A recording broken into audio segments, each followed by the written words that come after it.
আমি আমন্ত্রণ জানাচ্ছি মিস্টার সুশান্ত পালকে, যিনি বক্তব্য দেবেন। সুশান্ত পাল এখানে আসার আগে আমি সুশান্ত পালকে আমন্ত্রণ জানিয়েছি, উনি ওনার মতো করে কিছু বক্তব্য দিবেন। তারপরে হচ্ছে এবং উনি মূলত আজকের সেশনটা হচ্ছে ওনার কোনো ক্যারিয়ার একটা না।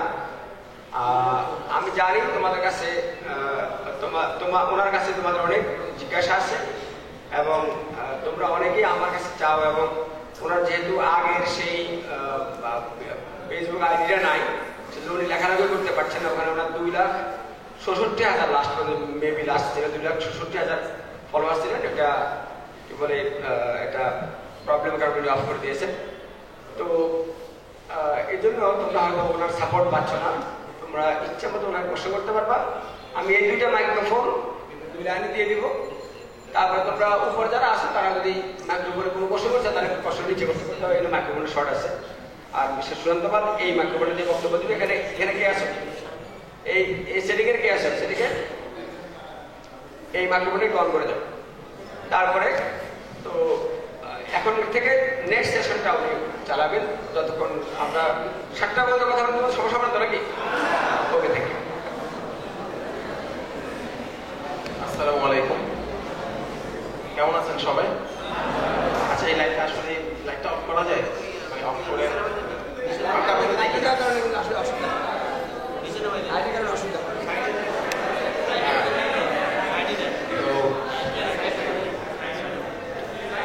আপনারা যারা বসে আছেন এখানে, আমি শুনেছি আপনাদের কয়েকটা মডেল টেস্ট হলো।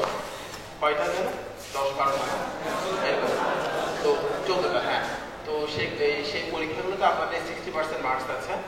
আর আমি শুনছিলাম সকাল থেকে, কিছুক্ষণ আগে আমার ছোট ভাই বললো, ও আমাদের চুয়েটেরই, আমি 02 ব্যাচের, ও 06 ব্যাচের, ওর কথা শুনলাম। এর আগে একজন নির্বাহী ম্যাজিস্ট্রেটের কথা শুনলাম। তারপর তুহিন স্যারের কথা বলাই বাহুল্য, আমি বিশাল ফ্যান স্যারের। ওনাদের কথাগুলো শোনার পর, বা রাজু ভাইয়ের কথা আপনারা সবসময় শোনেন, বাকিদের কথা হয়তো শোনার সুযোগ হয় না। আমি নিজেও রাজু ভাইয়ের অনেক ফ্যান। ওনার অনেক কথা আমার খুব কাজে লেগেছে যখন আমি আপনাদের ওখানে বসেছিলাম, যখন আমার মনে হতো আসলে হবে না, যখন আমার একটা সময় মনে হতো একটা চাকরি পেলেই চলবে। মানে আমি তো কখনো ভাবি নাই যে আমি প্রথম হব, কেউ ভাবেও না। আমার প্রথম পছন্দ ছিল কাস্টমস, সেকেন্ড ছিল পুলিশ, এরপর ছিল প্রশাসন, এরপর ছিল ট্যাক্স, আর তো মনে নেই। আচ্ছা, এগুলোই ছিল। তো তখন আমার মানে একটা কথা বলতাম ভাইয়াকে যে ভাইয়া আমার একটা চাকরি পেলে হবে। আমার চাকরিটা খুব দরকার ছিল, এবং যাদের খুব দরকার একটা চাকরি, ওরা বোধহয় বুঝতে পারে যে চাকরি যখন খুব দরকার হয় তখন আসলে কেমন লাগে, সমাজ কিভাবে দেখে, মা বাবা কিভাবে দেখে, আত্মীয় স্বজন, বন্ধু বান্ধব কতটা ইগনোর করে, মানে একটা মানুষ কতটা ইগনোরেন্সের শিকার হয়, এটা খুব ভালো করে আপনারা অনেকেই হয়তো অনুভব করতে পারেন। তো আমি আপনাদের অবস্থায় ছিলাম। পরে যখন দেখলাম যে আমার আসলে চাকরিটা পেতেই হবে, মানুষের পিঠ যখন দেয়ালে ঠেকে যায় তখন সে ঘুরে দাঁড়ায়। ওই সময়টাতে আমার কিছু সমস্যার কারণে আমার পিঠটা দেয়ালে গেঁথে গিয়েছিল, আমার আর কোনো কিছু করার ছিল না। তখন আমি ভাবলাম যে যদি অনেক বেশি পড়াশোনা করি তাহলে কি হবে। আসলে ম্যাক্সিমাম যা হবে সেটা হচ্ছে আমি হয়তোবা অতিরিক্ত পরিশ্রমে মারা যাব। আর এখন যেভাবে করে বেঁচে আছি, আমি কি আসলে এভাবে করে বাঁচতে চাই কিনা? তো আমার ভিতর থেকে আনসার আসলো না। তখন আমি ভাবলাম যে এইভাবে করে ওই মরে বেঁচে থাকার চাইতে মরে যাওয়াটাই ভালো। তো আমি সেভাবে করে পড়াশোনা শুরু করলাম, এবং প্রচুর পড়াশোনা করতে হয়েছিল। পরে রেজাল্ট বের হওয়ার পর বুঝলাম মানে এত পড়াশোনা না করলেও চলতো। আচ্ছা, তো যাই হোক, আমি পার্সোনালি অনেক মোটিভেটেড। সকাল থেকে কথাগুলো শুনে অনেক মোটিভেটেড। এত কথা শোনার পর যদি আপনারা আসলে পড়াশোনা না করেন, আমি রাজু ভাইকে একটু আগে বলছিলাম যে তাদেরকে সসম্মানে বিদায় করলেও মনে হয় ভালো। তো আপনারা জানলেন কিভাবে কাজ করে, একজন প্রশাসক কিভাবে কাজ করে, একজন পুলিশ কিভাবে কাজ করে, শুনলেন তুহিন স্যারের কথা শুনলেন, রাজু ভাইয়ের কথা শুনলেন। এরপরে তো পড়াশোনা করা উচিত, কারণ চাকরিটা করলে আপনি চাকরি করবেন।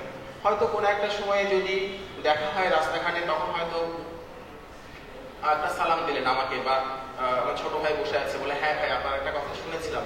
কিন্তু লাইফটা কিন্তু আপনার, চাকরি পেলেও আপনি পাবেন, চাকরি না পেলেও আপনি পাবেন না।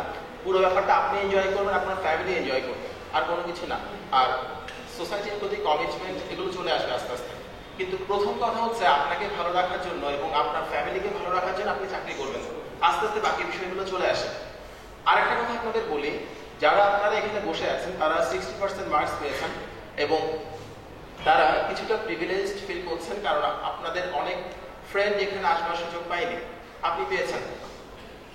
আমি আপনাদের সাজেশন দিচ্ছি একজন পূর্বসূরি হিসেবে, আপনাদের ব্যাচের যে স্টুডেন্টরা 10% মার্কস পেয়েছে, 20% মার্কস পেয়েছে, আপনি কোনো অবস্থাতেই আপনার তুলনায় ওই ভদ্রলোক বা ভদ্র মহিলাকে কোনোভাবে আন্ডারএস্টিমেট করবেন না।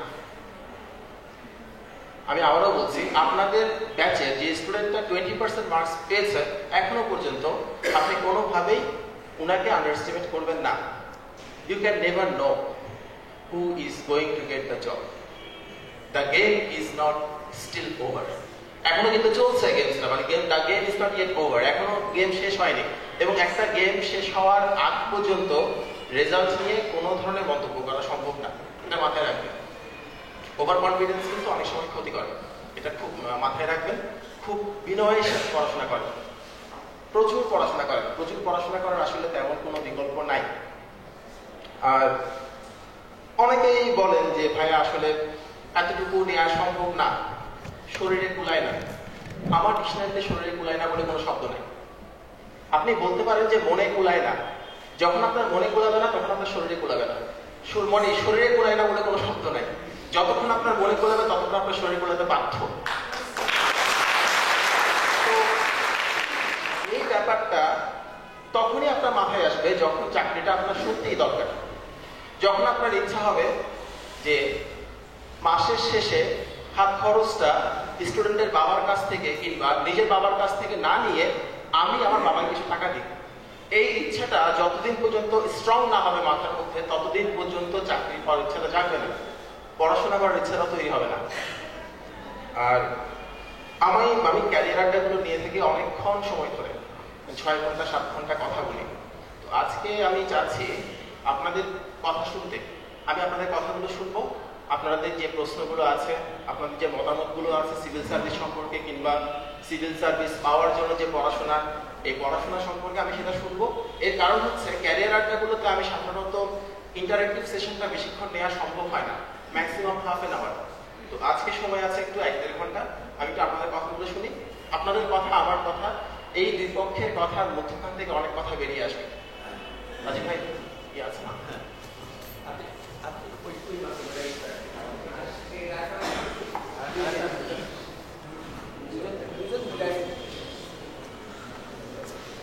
তোমাদের যারা প্রশ্ন করবে তারা মাইক্রোফোন নিয়ে বসে করবে।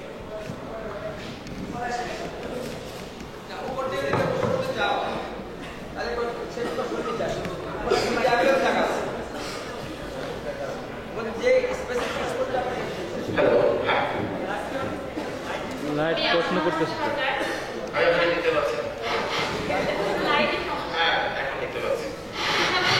অসংখ্য ধন্যবাদ আমাদের সামনে ওনাকে দেখতে পেয়ে আমি খুবই আনন্দিত। কেন আমি চিড়িয়াখানার বান্দর?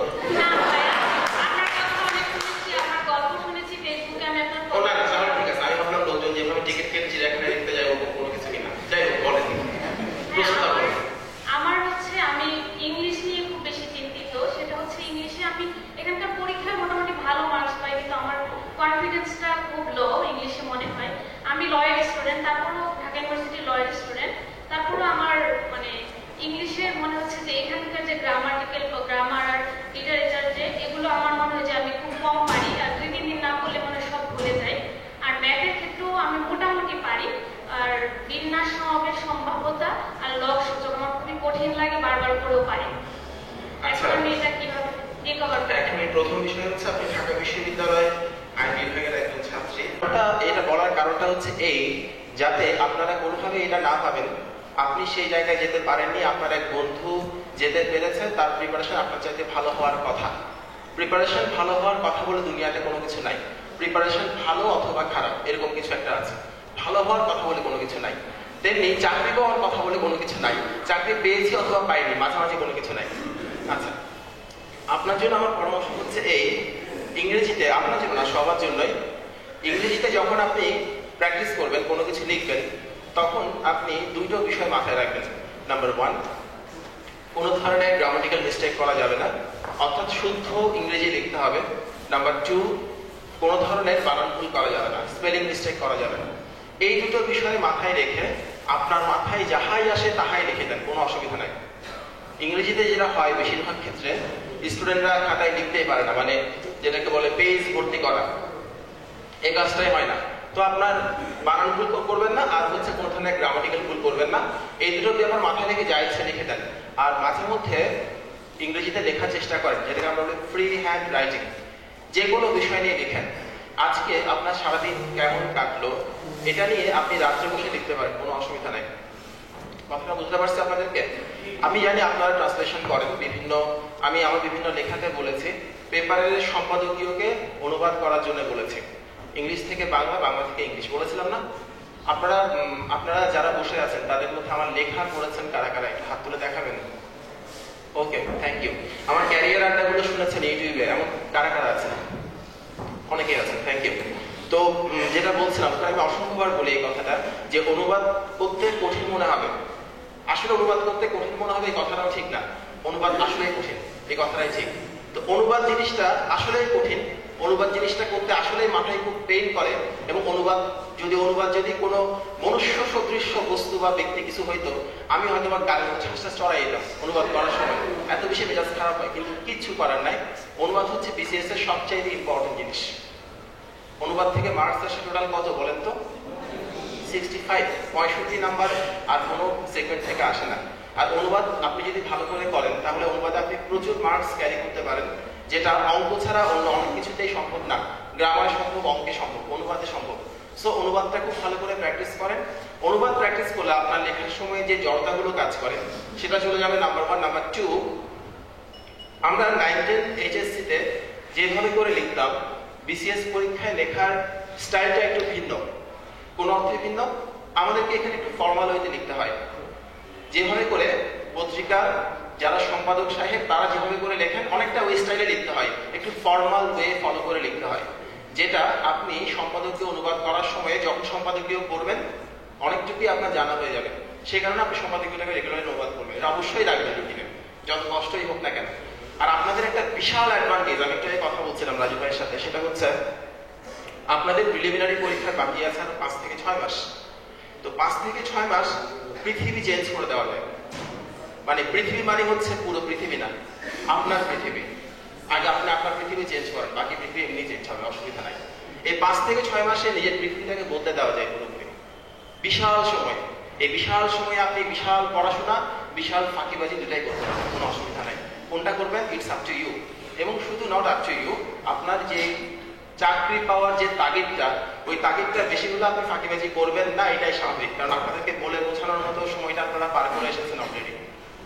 তো আমি আপনার জায়গা থেকে যা করতাম তা হচ্ছে এই 5-6 মাসে কোনোভাবেই কোনো অবস্থাকে প্রিলিমিনারির জন্য পড়াশোনা করতাম না।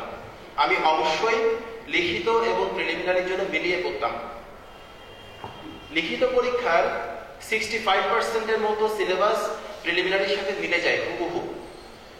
আপনাদের উচিত হবে আজকে থেকে, আমি ধরে নিচ্ছি আপনারা যারা বসে আছেন, আমি ধরে নিচ্ছি আপনাদের কেউই এখনো বিসিএস পরীক্ষার জন্য প্রিপারেশন নেওয়া শুরু করেন নাই। That is zero preparation. আজকে থেকে আপনারা আগামী 15 দিন যা করতে পারেন তা হচ্ছে আপনি আসলে কি করবেন একটা প্ল্যানিং করে ফেলেন। আমি একটু স্লো যাচ্ছি কথাগুলো বলার সময়, কারণ আপনাদের একটু বুঝতে হবে এই জায়গাটা। আপনাদের সাবজেক্ট হচ্ছে 6টা, আপনি 6টা সাবজেক্টে 6টা নোটবুক কিনে ফেলেন। এরপর আপনি দেখেন, ধরেন বাংলাতে কোন কোন বিষয়গুলো লিখিত পরীক্ষার সিলেবাস এবং প্রিলিমিনারি পরীক্ষার সিলেবাস মিলে যায়, লিখে ফেলেন। এটা আপনাকেই করতে হবে। আজকে যেন আমি বাসায় গিয়ে না লিখে ইনবক্সে কেউ পাঠিয়েছেন, ভাইয়া একটু লিখে দেন না কোনটা কোনটা মিলে, মানে আমার ক্ষেত্রে এটা অনেকবার হয়েছে। তো আমি আপনাকে বলি, এই কাজটা আমি করে দিলে আপনার যতটুকু উপকার হবে, আপনি করে দিলে তার উপকার হবে তার 10 টাইমস।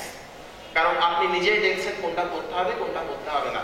আগে বলছিলাম, আমি আমার লেখাতে বলি, সেটা হচ্ছে বিসিএস পরীক্ষায় কি করতে হবে সেটা বোঝার চাইতে বেশি গুরুত্বপূর্ণ হলো কি করতে হবে না, আপনি কি কি বাদ দিয়ে করবেন। কারণ হিউজ সিলেবাস, আর বিসিএস এর সিলেবাসটা এত ক্লান্তিকর একটা সিলেবাস, কোনো সুস্থ মানুষের পক্ষে এটা পড়া আসলে খুব কঠিন। এটা একটা অসুস্থ পরীক্ষার সিলেবাস টাইপের কিছু একটা। তো ওই জন্য বললাম, যদি আপনার একটা প্রপার প্ল্যানিং না থাকে তাহলে কিন্তু আপনি অনেক কিছু করতে গিয়ে মনে হবে আপনার অনেক, মানে বিসিএস ব্যাপারটা হচ্ছে, আমরা বলতাম না ছোটবেলায় নায়ক নায়ক ভাব, নায়িকার অভাব, আর বিসিএস হচ্ছে প্রিপারেশন ভাব, প্রিপারেশনের অভাব। আমার লেখাতেও বলছে এই কথাটা। আপনার মনে হবে প্রতিনিয়ত আপনি অনেক কিছু করতেছেন, আপনি আসলে অশ্বডিম্ব করতেছেন। এটা পরীক্ষা দেওয়ার পর বুঝতে পারবেন, আগে না। ওই জন্য আগে থেকে প্রিপারেশনটা আপনার রাখতে হবে। এটা আপনি আগামী 15 দিন যেটা করতে পারেন সেটা হচ্ছে লিখিত পরীক্ষার কোন কোন অংশটা প্রিলির সাথে মিলে লিখে ফেলেন। সেই অংশটা আপনি কোন কোন গাইড বই থেকে পড়বেন, কোন কোন রেফারেন্স বই থেকে পড়বেন সেটাও লিখে ফেলেন। আমি আপনাদের পরামর্শ দিচ্ছি, আপনি লিখিত পরীক্ষার 2 সেট গাইড কিনে ফেলেন। Guide is very cool thing. Guide খুব দারুণ একটা জিনিস। আমি গাইডের পক্ষে না, পক্ষে। কারণ গাইড যেমন কত কষ্ট সেট করে দিচ্ছে আমি তো জানি, আবার এটাও জানি আমার অনেক বন্ধুর চাইতে আমি গাইড বইটা কম করেছি। কিভাবে? একটা গাইড বই এত বড়, দেখতে খুব ভালো লাগে, আলগাতেও ভালো লাগে, এটা ভারী জিনিস, এটা করতেছি মানে বিশাল ব্যাপার। কিন্তু ওই বিশাল জিনিসটা 1/3 কোনো কাজে লাগে না, 2/3 কাজে লাগে। যদি আপনি কোয়েশ্চেন কেমন হয়, কি ধরনের হয়, যদি সেটা স্টাডি না করেন, অ্যানালাইসিস না করেন, আপনার মনে হবে সবগুলোই ভালো ভালো, মানে পড়ার সময় কিন্তু মনে হয় আমি পড়তেছি ভালো লাগতেছে, পড়তেছি ভালো লাগতেছে। আপনি কখনোই জানতে পারবেন না কোনটা আসলে আপনার সময়টাকে নষ্ট করা ছাড়া আর কিছুই করছে না। এটা আপনার জানতে হলে আপনার একটু ভালো করে স্টাডি করতে হবে। আগামী 15 দিন এই কাজটা করেন আপনি। প্রিলিমিনারি কোন অংশগুলো রিটেন পরীক্ষার সাথে মিলে কোনটা কোন বই থেকে পড়া উচিত এটা পাশে লিখে ফেলেন। প্রয়োজন হলে সাজেশন রেডি করা শুরু করেন। সাজেশন সমস্ত আরো পরে রেডি করলে ভালো হবে, এখন রেডি করার কোনো দরকারই নাই। আপনি আসলে পড়াশোনাটা কিভাবে করবেন আগামী 6 মাস বা আগামী 5.5 মাস, এটা আপনি আগামী 15 দিন ধরে করেন কাজটা। এটা কোনোভাবেই সময়ের অপচয় না। যারা খুব ভালো করে তাদের প্ল্যানিংটা অবশ্যই অন্যদের থেকে ভালো থাকে, এটা মাথায় রাখেন। যারা পরীক্ষাতে খুব ভালো করে তাদের প্ল্যানিংটা অন্যদের তুলনায় অনেক বেশি ভালো থাকে। এই কাজটা আপনি 15 দিন ধরে করেন। করার পর এরপর আপনি পড়াশোনা শুরু করেন। তো আপনি কি আমার কথাটা বুঝতে পারছেন আমি কি বলতেছি আপনাদেরকে? এটা কি ক্লিয়ার? যেমন অনুবাদের জন্য আপনি আলাদা খাতা তৈরি করেন, মানে আলাদা খাতা, আলাদা নোটবুক কেনা, এটার একটা কারণ আছে। যে কাজটা করার সময় কোনো পয়সা খরচ হয় না, সেই কাজটার প্রতি কোনো দরদি থাকে না। জন্যই বললাম আলাদা করে করেন কাজগুলো, ইট ওয়ার্কস। আর কখনোই কখনোই কোনো চিন্তা মাথায় রাখবেন না, চিন্তা থাকবে কাগজের উপরে, অর্থাৎ লিখে রাখবেন, না হলে মনে থাকবে না। যে চিন্তাগুলো মাথায় থাকে সেগুলো মাথা থেকে বেরিয়ে যায় বেশিরভাগ ক্ষেত্রে। যেটা আপনার করা দরকার সেটা কাগজের উপর থাকবে। কোন একটা দিন সকালবেলা উঠে আপনি সেদিন কি কি পড়াশোনা করবেন একটা কাগজে লেখা থাকবে, পরে সেটা আপনার টেবিলের সামনে টাঙানো থাকবে। রাত্রে মিলিয়ে নিয়ে কতটুকু করতে পারেন ততটুকু করতে পারলেন না প্লিজ। আর যখন, এখন তো আমি বিশ্বাস করি আপনারা হার্ডওয়ার্ক করছেন, বাসায় প্রচুর পড়াশোনা করছেন, বুঝে শুনে করছেন, অনেকেই বুঝে শুনে করছেন না। এই 10-15 দিন এই প্ল্যানটা করলে অ্যাটলিস্ট আপনাদের মানে ভূতের বেগার খাটা বলে না, ওরকম বেগার খাটা হবে না। কাজের পড়াশোনা করতে হবে। পড়াশোনা তো করেই সবাই, কিন্তু কাজের পড়াশোনা করাটা খুব টাফ, খুবই টাফ। ওটা একটু করতে হবে আপনাদের, যা বলছিলাম। তো যখন আপনি স্টাডি করবেন তখন স্টাডি করার একটা সিম্পল প্ল্যান শিখিয়ে দিচ্ছে আপনাদেরকে, এটা আমি ফলো করি। আগেও করতাম, এখন কম করে, এখন তো অনেক ফাঁকি বাঁচে গেছে। তো যখন আপনাদের মতো প্রিপারেশন নিচ্ছিলাম তখন যেটা করতাম সেটা হচ্ছে, আজকে আমি যতটা পারফর্ম করলাম, আজকে আমি যতক্ষণ না ঘুমিয়ে কাটালাম, না ঘুমিয়ে পড়াশোনা করলাম, পরের দিন যদি আমি 1 মিনিটও বেশি পড়াশোনা করি, 1 মিনিট, আমার খুব ভালো লাগতো। আজকে ধরেন, আমি এটা বলি মাঝে মাঝে, আপনাদেরও বলি, ধরেন একটা এক্সামে আপনি পেয়েছেন 20, একটা ম্যাথসের পরীক্ষায় আপনি পেয়েছেন 20, 100-এ 20 পেয়েছেন। আপনার এক ক্লাসমেট সে পরীক্ষায় পেয়েছেন 94। তো তখন আপনার খুব মন খারাপ হয়, তাকে খুন খুন করে দিতে ইচ্ছে করে, আমি জানি। কিন্তু এরপর আপনি যদি বাসায় গিয়ে ভাবেন কালকে আমি তাকে যে করে হোক আমি তাকে পার করবই, তার এই মার্কসটা আমি ছুবো, যেভাবে হোক ছুবো, মানে ইটস অ্যান ইমপ্র্যাকটিক্যাল থিং। এটা হয় না, এটা আপনি কোনোভাবেই করতে পারবেন না। কারণ যে স্টুডেন্টটা 94 পায় এবং আপনি 20 পান, তার পেছনে কিছু ইতিহাস থাকে। এই ইতিহাসটা কোচিং এ ভর্তি হওয়ার পরের ইতিহাস না, এই ইতিহাসটা 10 বছরের ইতিহাস। ওনার যে ম্যাথের বেসিক, এটা কি একদিন হয়েছে না, অনেক বছর ধরে হয়েছে এবং আপনি সে অনেক বছরের সাধনা, অনেক বছরের কষ্ট খুব তাড়াতাড়ি উতরে যাবেন এমন তো হয় না ভাই, দুনিয়া এত সহজ না। সো তখন যদি আপনি তাকে সুপারসিড করতে চান তখন আপনার মধ্যে হতাশা তৈরি হবে, চরম হতাশা তৈরি হবে। এমনও হতে পারে বিসিএস পরীক্ষা দেবই না এই ধরনের একটা সম্পর্ক চলে আসতে পারে মাথার মধ্যে, এবং এটা হয়। হ্যাঁ, কফি কফি, হ্যাঁ এরকমও হয় আর কি। ওই জন্য আমি আপনাদের বলবো, আপনি আজকে 20 পেয়েছেন, আপনার যে ফ্রেন্ড সে 94 পেয়েছে। ও আরেকটা কথা শুনি যে ভাইয়া কতক্ষণ, থ্যাংক ইউ, মানে কতক্ষণ পড়তে হবে, মানে কতক্ষণ পড়তে হবে। আপনারা আপনাদের সামনে কফি খাচ্ছে, আপনারা দৃষ্টি দিয়েন না, হ্যাঁ দিলেও অসুবিধা নেই, কফি দেখা যাচ্ছে না, এটা খালি কাপ, বিশ্বাস করেন। আচ্ছা, তো আমরা যখন ছোট ছিলাম তখন আমাদের স্কুলে কিছু অমানুষ টাইপের পাবলিক ছিল যারা ফার্স্ট সেকেন্ড, তো তাদেরকে অমানুষ বলতাম এজন্যই, তাদের জন্যই আমি কোনো অপরাধ করা ছাড়া বাসায় বকা খেতাম।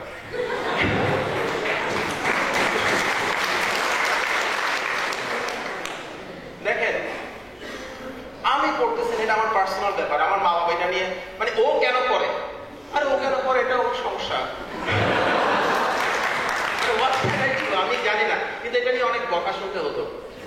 তো তারা ছিল বরাবরই আমাদের জাতশত্রু টাইপের বন্ধু। জাতশত্রু ওটা শুনছে না, জাতশত্রু মানে আমরা ছিলাম ফেলটুস জাতি, ওরা ছিল অমানুষ জাতি। আমার বউ অমানুষ গোত্রের সদস্য আর কেউ ফার্স্ট হয়েছিল ঢাকা বিশ্ববিদ্যালয়ে ও ডিপার্টমেন্ট। আমি জানি না কিভাবে ফার্স্ট হয় মানুষ, অ্যাটলিস্ট একাডেমিক রেজাল্টে। একাডেমিক যারা সত্যি সত্যি মানে ফার্স্ট হয় আর কি, তাদের দিকে আমি না তাকাই থাকি, এরকম একটা বিষয়। অবশ্য বিয়ে করার পর এমনি তাকাই থাকতে হয়, তাহলে সে বলে তুমি কি ভাবতেছো। যেটাই হোক, এখন খেয়াল করেন, যখন আমি ওই স্কুল কলেজগুলোতে ফার্স্ট সেকেন্ড হতে পারতাম না, তখন আমাদের যে ফ্রেন্ডটা ফার্স্ট হতো সে আসলে কেন ফার্স্ট হতো, এটার একটা কারণ আছে। কারণটা হচ্ছে এই, আমি যে সময়টাতে গার্লস স্কুলের সামনে গিয়ে দাঁড়িয়ে থাকতাম সেই সময়টাতে আমার অমানুষ বন্ধুটি টেবিলে বসে বসে পড়াশোনা করত। তখন তাকে আমি খ্যাত বলতাম, খ্যাত। আমরা সবাই মিলে তাকে খ্যাত বলতাম, কিন্তু মনে মনে হিংসা করতাম, আরে আমি পারি না, কিছু কথা বলতে হবে, খ্যাত বললে একটু ভালো লাগে। আরেকজনকে খ্যাত বললে আমাদের নিজেদের কিন্তু খুব ভালো লাগে। এবং আমি যখনই বলি আরেকজন খারাপ, আরেকজন আনস্মার্ট, খ্যাত, তখন নিজেকে খুব স্মার্ট স্মার্ট লাগে। এটাই মানুষের হিউম্যান সাইকোলজি। তা আমরা করতাম সেটা, ওই বেচারা কিছুই বলতো না, ও খ্যাতি ছিল এবং খ্যাত হয়ে হয়ে সে ফার্স্ট হতো। যখন আমরা কোন একটা পরীক্ষা দিচ্ছি, চাকরির পরীক্ষা, তখন কিন্তু ও যে মানে ওর জন্য যে ফ্যাসিলিটি আমার জন্য same facility. Public service commission আমাকে বলছে না, হ্যাঁ তুমি তো একটু আগে পড়াশোনা কম করছিলা, তোমার জন্য একটা সহজ কোয়েশ্চেন করবো, এরকম কিন্তু হচ্ছে না। এখন দেখেন, যখন আমি চাকরির জন্য প্রিপারেশন নিচ্ছি তখন সময় এসেছে আমার সেই বন্ধুটা গার্লস স্কুলের সামনে গিয়ে দাঁড়িয়ে থাকবে এবং আমাকে গাধার মতো 10-12 ঘন্টা পড়াশোনা করতে হবে। ক্লিয়ার? কারণ আমি তখন বেসিক তৈরি করি নাই। সময় রাখবো, অসময় 10 একটা কথা বলে না, দিলে এমনি এমনি বলে না, সত্যি কথা। ওই জন্য কতক্ষণ পড়াশোনা করতে হবে, কতক্ষণ পড়াশোনা করা উচিত, এটার আনসারটাকে আপনারা পেয়েছেন। যারা ইংলিশ পড়েন নাই তাদের এখন ইংলিশ পড়তে হবে, কারণ ইংরেজি পড়া ছাড়া কোনো চাকরি হবে না, সম্ভব না। যারা আগে ম্যাথস পড়েন নাই ভালো করে, তাদের এখন ম্যাথস করতে হবে, কোনো অসুবিধা নেই, আপনি পারবেন, কোনো সমস্যা নেই। তো যে প্রসঙ্গ থেকে যে প্রসঙ্গে আসছেন, কোন প্রসঙ্গে ছিলাম বলেন তো? ইংলিশ। তো ইংলিশটা আসলে প্র্যাকটিসের বিষয়, ইংলিশটা অনেক প্র্যাকটিস করতে হবে। আর প্র্যাকটিস করার সময় মাথায় রাখবেন যাতে কোনো গ্রামাটিক্যাল ভুল না হয়, যাতে কোনো স্পেলিং এর ভুল না হয়, তাহলেই হবে, আর কোনো অসুবিধা নেই। আপনাদের ক্ষেত্রে আরেকটা প্রশ্ন আসবে, আমি এভাবে করে কথা বলি না, আপনাদের কথা শুনে আমিও কিছু কথা বলি, এটা আমাদের ভালো হয়। বলেন। ও আচ্ছা, আজকে আমি একটা জিনিস শেষ করি। আপনাদের অনেকের মাথায় আরেকটা প্রশ্ন কাজ করে, কিন্তু লজ্জায় বলতে পারেন না, সেটা হলে যে ভাই আমার তো রেজাল্ট ভালো না, অনার্সের রেজাল্ট খুবই খারাপ, সেকেন্ড ক্লাস পাইছি, আমি কি পারবো, ভাইবাতে কি আমাকে কোনো কিছু আটকাবে, হ্যান দেন ইত্যাদি ইত্যাদি। আপনাদের সামনে যে দাঁড়িয়ে আছে তারও সেকেন্ড ক্লাস ছিল, আমার অনার্সে ছিল সেকেন্ড ক্লাস, এবং মাস্টার্স তো আমি সে ঐতিহ্যের ধারা অব্যাহত রেখেছি।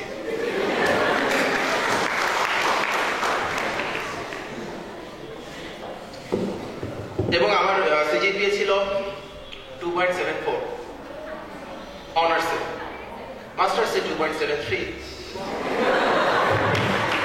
I am so happy, pass করছে বলছি আলহামদুলিল্লাহ, আমি ধরে নিয়েছিলাম পাস করবো না। আচ্ছা যাই হোক, আমি এটা কোনো সমস্যা না আর কি, আপনার রেজাল্ট যাই হোক বিসিএস পরীক্ষার জন্য এটা কোনো সমস্যা না। তবে হ্যাঁ, অনেক চাকরির জন্যই সমস্যা, অনেক চাকরিতেও 3 না পেলে এক্সাম দেওয়া যায় না, কিন্তু বিসিএস এ কোনো অসুবিধা নাই। আমার ছোট ভাই 2.74 কিন্তু কোনো রেজাল্টই না, এটা নাকি ভুল বললাম, এটা মানে বলার মতোই কিছু না আর কি। হ্যাঁ মানে কিছুই না বলার মতো। তোমাদের পরের ব্যাচে আমার এক ছোট ভাই ছিল, বনফুল পাল, চিনো? ওর টিচার হয়েছিল, ও পাইছিল, ও আরেক মানুষ আর কি, ও পাইছে 3.98 বোধ হয়, সত্যি আমি যদি টিচার হতাম আমি 4 দিয়ে দিতাম। মানে দরকার আছে কোনো, ও কোন একটা দিন আমার সঙ্গে দেখা হলে বলবে স্যার আপনি আমাকে কিন্তু 4 দেন না, 3.96 দিচ্ছেন, দরকার কি 4 দিয়ে দিই, এরকম একটা যাই হোক আপনি বলেন। এই শেষ বিকেলে আপনাকে আপনার বাগদত্তাকে অনেক অনেক শুভেচ্ছা। আমার প্রশ্নটা হলো যে পুলিশ ক্যাডারে অ্যাপ্লাই করার ব্যাপারে মানে আমার আগে থেকে প্যাশন ছিল, কিন্তু আজকে মানে আমি পরে যখন শুনলাম হাইটের একটা পেপার আছে, তো হাইটের পেপারের কারণে আমি অ্যাপ্লাই করতে পারবো না। এখন কাস্টমস ক্যাডারে কিরকম সুযোগ সুবিধা দেওয়া হয় বা আপনার অভিজ্ঞতা একটু শেয়ার করবেন? আচ্ছা, কাস্টমস ক্যাডারের সুবিধা বা সুযোগ সম্পর্কে আমি আজকে না বলি, কারণ আমাদের সম্ভবত কয়েকটা বিসিএস সার্কুলার নাও হতে পারে। সো আপনার এখন লাগছে না, আপনার এখন লাগছে এমন কিছু নিয়ে কথা বলি। হ্যাঁ, ওপরও মাইক্রোফোন দেওয়া আছে, আপনারা ওপর থেকে প্রশ্ন করতে পারেন, সমস্যা নাই। আপনাদের পড়াশোনা নিয়ে জিজ্ঞেস করেন বেশি বেশি, এটা হলে ভালো হয়, কারণ আমিও আপনাদের মতো দুঃখী ছিলাম তো, নাকি ছিলাম? হ্যাঁ বলেন। আসসালামু আলাইকুম। ওয়ালাইকুম আসসালাম। দাদা আপনাকে ধন্যবাদ আমাদের সাথে আসার জন্য। প্লেজার, বলেন। আমি একজন ডেন্টাল টেকনোলজিস্ট, ডিপ্লোমা করবো, পিএইচডি করছি ঢাকা ইউনিভার্সিটির অধীনে আইএসটিতে। তো আমার প্রশ্ন হচ্ছে আমাদের এই পেঁচানো ব্যাকগ্রাউন্ড নিয়ে কোনো সমস্যা হবে বিসিএস এর ব্যাপারে? পেঁচানো ব্যাকগ্রাউন্ড নিয়ে কোনো সমস্যা হবে কিনা? আপনাকে বিসিএস পরীক্ষা দিতে ডিপ্লোমা কমপ্লিট করার পরে আপনি দিতে পারছেন কিনা বিসিএস পরীক্ষা? ওটা কোনো অসুবিধা হচ্ছে? অ্যাপ্লাই করতে পারছেন? হ্যাঁ, অ্যাপ্লাই করতে পারবো। সমস্যা হবে না? না অসুবিধা নেই, সমস্যা নেই, আপনার কোনো অসুবিধা হবে না। তাকে যে মূল্যায়নটা করা হবে আপনাকেও সেম মূল্যায়ন করা হবে, কোনো অসুবিধা নাই। এই ব্যাপারটা আমাদের একটা মোটিভেশন ছিল। কিরকম বলি, আমি যে প্রসঙ্গে ছিলাম ওখানে আবার ফিরে আসি। 20 পাওয়ার গল্পটা ধরেন, আপনি পাইছেন 20, আপনার সে বন্ধুটা কত যেন কত পাওয়াই দিয়েছিলাম, 94। আচ্ছা 100ই পাওয়াই দিই, সমস্যা কি? একজনকে পাওয়াই দিতে অসুবিধা নাই, 100ই পাইছেন। আপনি যদি তার সাথে কম্পিট করেন, সত্যি বলছি আপনার পড়াশোনার স্পৃহায় চলে যাবে। আপনি কখনোই আপনার ক্লাসের সবচাইতে ব্রিলিয়ান্ট স্টুডেন্টের সঙ্গে কম্পিট করবেন না। এটা একটা অ্যাবসার্ড থিং। আমাদের মা বাবারা শেখায় কম্পিট করার জন্য, আমি জানি না কেন শেখায়। Always compete with yourself. আপনি আজকে 20 পেয়েছেন, আপনারা যদি মোবাইল ফোনের রিংটোনটা অফ করেন আমি খুব খুব অবলাইজড হব। আচ্ছা, তো আপনি আজকে 20 পেয়েছেন, আপনি যদি পরের পরীক্ষাতে 22 পান, তাতেও কিন্তু আপনি ফেল করেছেন। আমি ধরে নিচ্ছি এখানে একটা পাস মার্কস আছে, ধরে নিচ্ছি, ধরি পাস মার্কস হচ্ছে 33। আপনি যখন 22 পাচ্ছেন তাও আপনি ফেল করেছেন, বাট আমি আপনাকে বলবো you are successful because you have superseded yourself. আমি ব্যাপারটা বুঝতে পারছি আপনাদেরকে। লাইফে কখনো কারোর সাথে কম্পিট করবেন না, কম্পিট করবেন নিজের সাথে। আপনি আজকের আপনি যদি গতকালকের আপনির চাইতে বেটার হন, ইউ আর সাকসেসফুল। আর যদি আজকের আপনি গতকালকের আপনির মতোই থেকে যান কিংবা তার থেকে ওর্স হন, ইউ আর ফেলিউর। এর মাঝখানে কোনো কিছু নাই। এইভাবে কম্পিট করতে করতে আপনি একটা সময় দেখবেন আপনি অনেক দূর পৌঁছে গেছেন। আমি আমার কথা বলি, আমি 0 থেকে শুরু করেছি, আমি কিছুই জানতাম না বিসিএস সম্পর্কে ওই সময়টাতে। যদি এই যে আপনারা এসেছেন না আজকে 60% মার্কস পেয়ে, সম্ভবত আমার যে অ্যাসাইনমেন্ট টেস্টগুলো নিয়েছিল কনফিডেন্স, আমার কিন্তু ওখানে 60% মার্কস ছিল না। ছিল নাকি ভাইয়া? ছিল না, আমি কিন্তু এখানে আসতে পারতাম না, আমি আজকে বসার সুযোগ পেতাম না। ওই জন্য আমি প্রথমেই বলেছি আপনাদের যে ফ্রেন্ডটা 30% মার্কস পেয়েছে তাকে আন্ডার এস্টিমেট করার কোনো সুযোগই নেই। সে যে কিভাবে এসে বিশাল একটা খিরা এনে আপনার মাথার উপর কেটে কেটে খাবে আপনি বুঝতে পারবেন। It is fact, it is fact. মানে কেউ কারো চেয়ে কোনো অংশে কম না, অ্যাটলিস্ট এই পরীক্ষাটাতে। এই আর কি। লাস্ট 10টা পরীক্ষায় 6টাতে ফার্স্ট হয়েছিল। ওকে, আপনারাও লাস্ট 10টা পরীক্ষায় 6টাতে ফার্স্ট হতে পারেন। হন, অসুবিধা কি? কোনো তো কোনো সমস্যা নেই। সমস্যা আছে, হবে ইনশাল্লাহ, অসুবিধা নেই। আপনারা ভাবতেছেন 6টা কেন, আরো বেশি।